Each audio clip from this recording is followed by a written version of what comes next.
One of these people needed a heart and lung surgery. The other one needed facial surgery and throat surgery. The third patient was mine.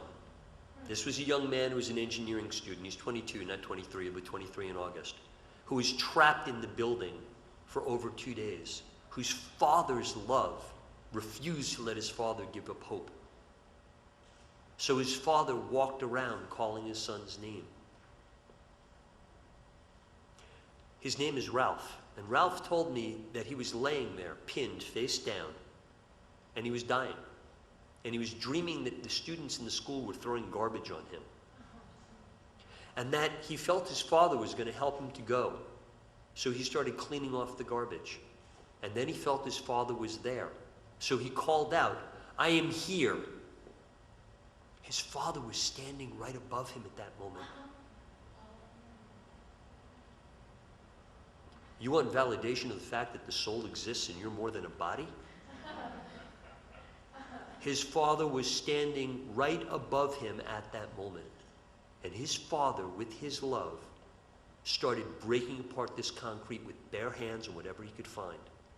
And then he went and got friends, and for a day and a half, they busted up this concrete. They got this young man out. But Ralph was one of the patients in this ward. And the patients put into this ward were patients that basically were beyond the scope of care that could be provided.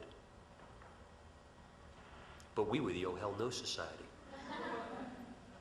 Ralph is in New Haven, Connecticut, under the care of Dr. David Henry Gibson, Chief of Orthopedic Surgery, Yale University Medical School. Ralph's care, and get this for a sign from above, at St. Raphael Hospital is donated.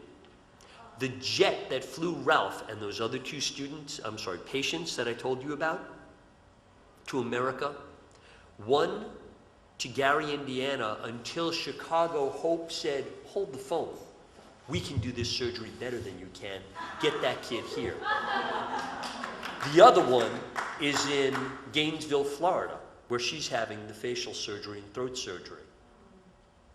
And Ralph, to quote Dr. Gibson, is not leaving his care until he is, quote, bulletproof, unquote. Bulletproof.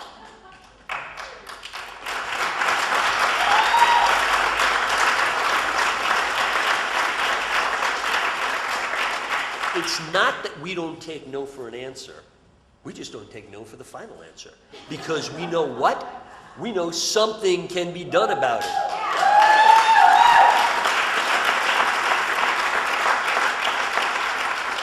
Dr. Gibson has now got the game of having every other teaching hospital in the United States of America except one patient.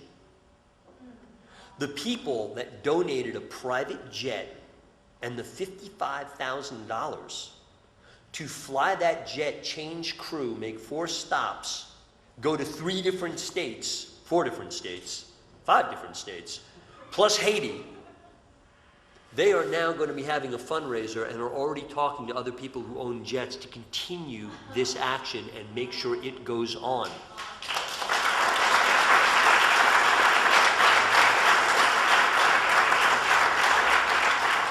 The medical personnel, and I told the owner of the aircraft this, the ripples you created.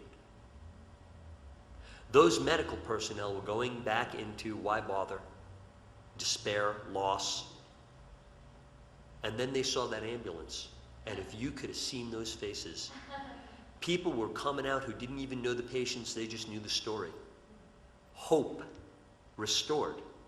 The ripples for these medical personnel to, like I said, be able to just do what we went to school to do, to just do what we desire to do.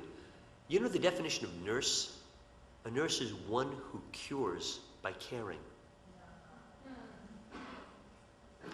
These people were re-inspired to take it a step further. So when they got back to the States, they told their friends, go down. The story cowers forward. Because, as I said, it's not that no wasn't the answer. It's not that no wasn't an answer.